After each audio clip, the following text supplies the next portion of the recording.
ही मोहीम राबवल्या जाते शासनाच्या मार्फत आणि सर्वांच्या मार्फत, म्हणजे सगळ्या संस्था असतील, वैयक्तिक स्तरावर, पक्ष स्तरावर आणि विशेषतः शासनाकडे आदेश आणि सगळ्यांच्या मनात देशभक्तीची भावना जागृत राहिली पाहिजे ही त्याच्यामागची भूमिका आहे. माननीय मोदीजींनी या गोष्टीची सुरुवात केली होती आणि ती चांगली गोष्टी आणण्यात आणि आजपासून सातत्याने ती चालूच आहे.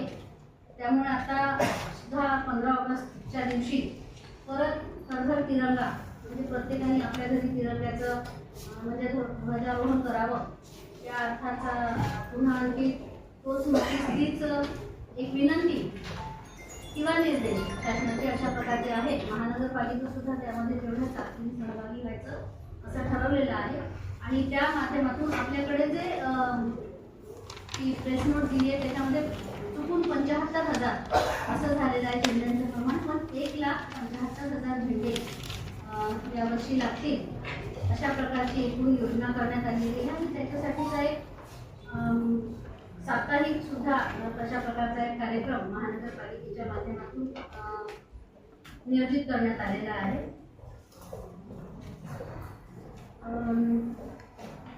माननीय आमदार महोदयांशी बोलणं झालं आहे आणि त्यांच्याकडनं आपल्याला यासाठीचा निधी उपलब्ध होणार आहे. झेंड्यांसाठीचा सगळ्या अधिकाऱ्यांनी कर्मचाऱ्यांनी सुद्धा ते केलं पाहिजे असं आहे आणि त्याचप्रमाणे जेवढे सगळे आपले जे सामाजिक संस्थांमध्ये काम करणारे लोक आहेत, राजकीय पक्ष सुद्धा आहे, या सर्वांना या झेंड्यांचं वाटप ठराविक म्हणजे झोन 10 झोनमध्ये आणि तशा प्रकारे हे वाटप आपण पूर्ण करणार असं ठरवलेलं आहे. 14 तारखेपर्यंत सगळं वाटप होईल. 15 तारखेला ध्वजारोहण होईल. त्यानंतरचे काही कार्यक्रम जसं दिलं आहे की 8 ऑगस्टला वंदे मातरमचं एक प्रदर्शन लागणार आहे सुरेखड सभागृहामध्ये. एक रॅली आपण काढणार आहे बाजीप्रभू चौक ते लाल बहादूर शास्त्री चौकापर्यंत तिरंगा रॅली, जी आता आपल्याला वर्ष म्हणजे माहिती आहे. मोठ्या आकाराचा 700 मीटर वगैरे असं म्हटलेलं आहे. एक झेंडा तिरंगा तयार करून तो सोबत घेऊन ती रॅली काढायची असं ठरलेलं आहे.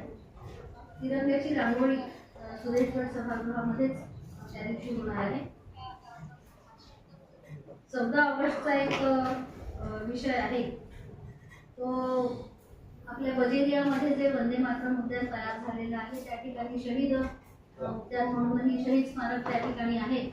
त्याच्यामुळे त्या 14 ऑगस्टच्या वेळची जी काही भयावहता होती काढण्याची त्या संदर्भातली माहितीचा एक कार्यक्रम त्या ठिकाणी संध्याकाळी 7:30 वाजता आहे. वंदे मातरम या संदर्भाने आधारित सांस्कृतिक कार्यक्रम जे आहे ते चिटणीस पार्कच्या स्टेडियममध्ये आहे आणि तिरंग्याचा सांस्कृतिक कार्यक्रम 15 ऑगस्टला दुपारी 12 वाजता सुरेखगड सभागृहामध्ये आहे.